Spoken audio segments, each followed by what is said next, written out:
Ah, mais c'est incroyable. C'est incroyable, mais comment il ne peut pas siffler penalty?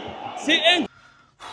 L'arbitrage est la vérité, la vérité. Si vous avez pour but de nous baiser à chaque match, à chaque saison, notamment lors des saisons où on est bon, dites-le nous.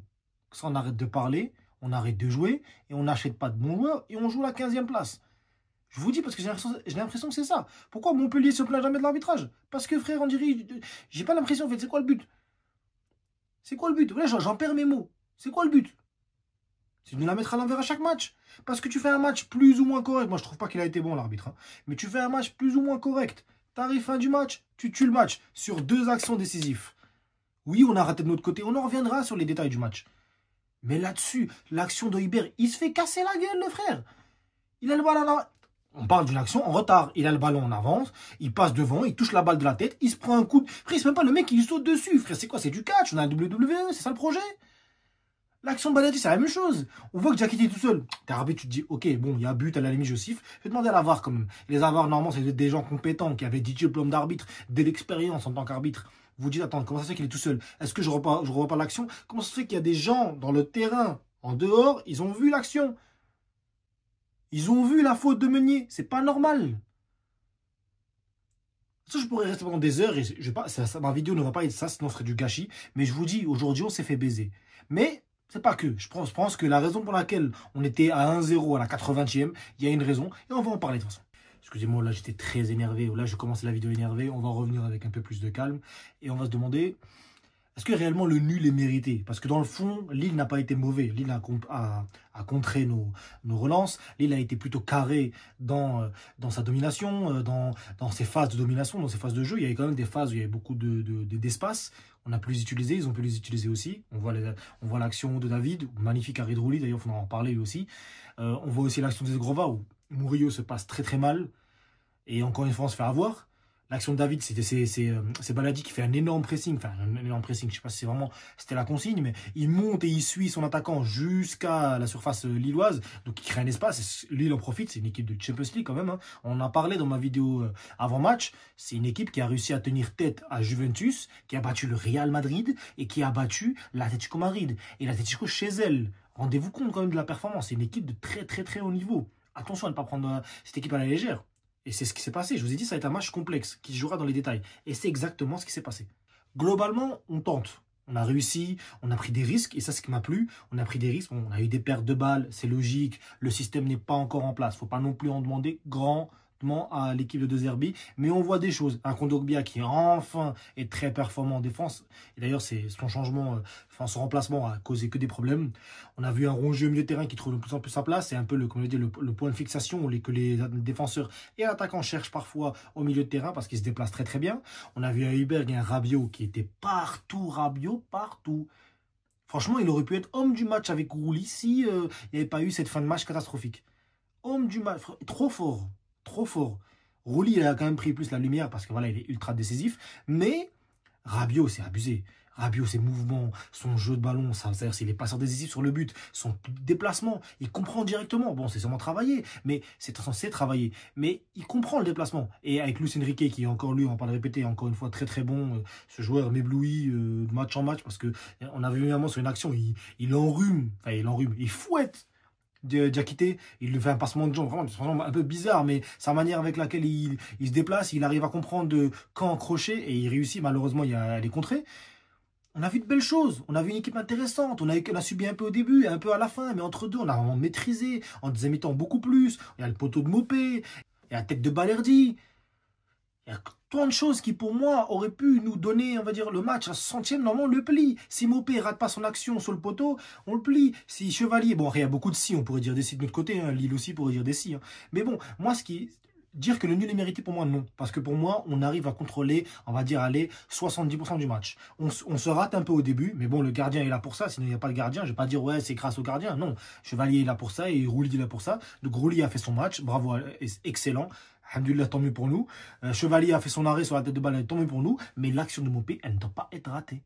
C'est là, tu dois la finir au sol, tranquille. T'élimines Chevalier, tu finis. Je suis désolé, pour moi, c'est pas ratable ces actions-là. C'est des détails. Ce qu'on a réussi à faire contre Monaco, on n'a pas réussi à le faire là. Contre Monaco, on a subi, mais on a réussi à tenir sur les détails. Et là-dessus, on n'a pas tenu. On a été clinique sur l'action du premier mi-temps. Deuxième mi-temps, on aurait dû tuer le match à la 60e, 65e maximum. Lille ne doit jamais revenir. Et l'arbitrage, après, il en a rajouté, il nous a tué le match. Ce bâtard, excusez-moi du terme, là, je n'aime pas les insultes, mais normalement, c'est un bâtard là-dessus. Je comprends pas, franchement, je comprends pas. Maintenant, vous allez vous dire, oui, vous avez contrôlé 70% du match. Mais pourquoi on n'a pas réussi à gagner ce match-là? Il y a des raisons. Et pour moi, la première, c'est les changements de Zerbi. J'ai pas le temps exact des changements, mais je sais que c'est la 70e, entre la 65e et 80e. On a vu clairement que l'OM et que Lille n'avaient plus peur. On était bon contre, on avait prouvé qu'on était capable d'être en transition, de tuer Lille et de tuer pas mal d'équipes. Parce qu'on est rapide. Tu sors Mason, le meilleur joueur en transition de l'équipe. Avec Greenwood, avec Greenwood, waouh. Avec Luis Enrique, c'est le meilleur joueur en transition. Tu sors Rongier, ton stabilisateur, ton joueur qui permet de sauver pas mal d'actions et d'être utile autant défensivement qu'offensivement. Tu sors Merlin qui, ce match-là, était superbe. Il arrivait à gérer son côté et son côté avec Greenwood on bloquait Zegrova tellement qu'il est sorti très rapidement. Bon, il revient de blessure, mais c'est pas mon problème ça. C'est l'entraîneur l'a mis, c'est qu'il y a une raison. Et pour moi, les changements l'ont tué. Tu sors surtout, pour moi, le joueur qui a tout changé dans ce match-là et qui était très important défensivement. Et je suis étonnant parce que je l'ai pas mal critiqué. C'est Kondogbia. Kondogbia, pas meneur d'homme, mais un vraiment leader défensif. Solide. Un match, il était imprenable, frère. Récupération, duel, sortie de balle, anticipation. Franchement, il a fait un match. Tout ce qu'on lui reprochait depuis le début de saison, à son poste, tant milieu que défenseur, il l'a effacé et il les a barrés. Et aujourd'hui, il a montré qu'il était capitaine. Et ça, d'ailleurs, c'est capitaine, genre leader défensif. Et depuis 2-3 matchs, c'est un peu la tendance avec Kondogbia. Regardez les statistiques du match, vous voyez qu'en termes de duel aérien, en premier mi-temps, on est à 50-50. En deuxième mi-temps, on est à 75, 75-25, 75-30, 70-30. Franchement, on n'est pas vraiment dans... Il y a une grande différence. Et on l'a vu. Lille n'avait plus peur. On n'a plus personne pour être bon en transition. Tu fais plus rentrer Bilal Nadir. C'est pas un jeu de transition, c'est un 8. Il est bon techniquement. C'est un bon petit. Il y a quelque chose à apporter avec l'avenir. Mais il y a pas... C'est pas le joueur capable de déranger Lille. Rabiot était KO. Luis Enrique devant. Mopé était KO. Il y a tout qui va pas. Combiné au pénalty refusé juste avant. Combiné à la faute de Meunier sur Balerdi. La faute de Heuberg. Affreuse qui donne le coup franc du but. Et en plus, le fait que Jackie saute seul, il n'y a rien qui allait. Évidemment, il faut arrêter. Et je terminerai par une chose. Pourquoi il ne rentre pas Jonathan Rowe? Il faut m'expliquer. Parce que si tu veux jouer en transition, Jonathan Rowe, pour moi, tu laisses Mason qui nous Jonathan Rowe. Tu sors Mopé. Tu as moyen de jouer en transition de manière large. Ne serait-ce qu'un ballon. Il ne leur suffit qu'un ballon.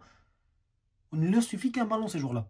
Et je comprends pas, moi. Moi, je comprends pas. Comment tu peux être aussi mauvais dans des changements et tuer ton équipe? Alors que ton équipe faisait un match digne de celui de Monaco, dans la stabilité défensive, dans le contrôle du match, dans le côté clinique, parce qu'on a eu une occasion au premier mi-temps, on l'a fini direct, et c'est une très très bonne occasion, magnifique. C'est là où on voit aussi le système de jeu de De Zerbi.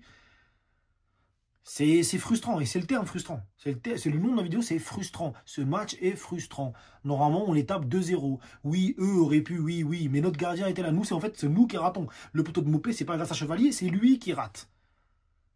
C'est ça qui est énervant. C'est ça qui me rend fou. C'est des bonnes choses qui sont passées. On a vu du jeu, on a vu une philosophie qui est encore une fois de plus en plus présente. On a vu un 11 qui se constitue. On a vu une équipe, on a vu un 11 beaucoup plus clair avec des joueurs bien positionnés. On avait un Mason Greenwood dans le jeu beaucoup plus utile. C'est particulier comme match, franchement. Franchement, je pense qu'il n'y aurait pas eu l'arbitrage, je pense qu'on le gagne. Il n'y a pas de débat. Je pense pas qu'on se fait avoir sur des erreurs parce que l'action de Diakité, il était en train de se faire bouffer par Mopé. Mopé, il faisait son match. Hein, et incroyable Mopé aussi. Je pourrais citer n'importe quel joueur dans les top et flop, mais Mopé, Mason Greenwood, Kondogbia, Rongier, Merlin. Il y a des bonnes choses. Et les flops, pour moi, c'est De Zerbi qui a été le flop du match parce que ces changements ont totalement annihilé, pas la combativité, mais la stabilité tactique que son équipe avait imposée à Lille. Selon moi. Voilà, c'était tout pour moi. Merci d'avoir suivi jusqu'ici. Lâchez un like, dites-moi ce que vous avez pensé. Est-ce que vous êtes d'accord avec moi, contre moi? Peut-être que je raconte de la merde. Hein. Supporter de l'OM, de Ligue 1, de Lille, de n'importe où. Dites-moi ce que vous pensez. Lâchez un like, ça aide pour le référencement, le commentaire aussi. Abonnez-vous, il y aura des vidéos bientôt. On essaie d'être de plus en plus régulier. Et merci beaucoup. Salam alaikum.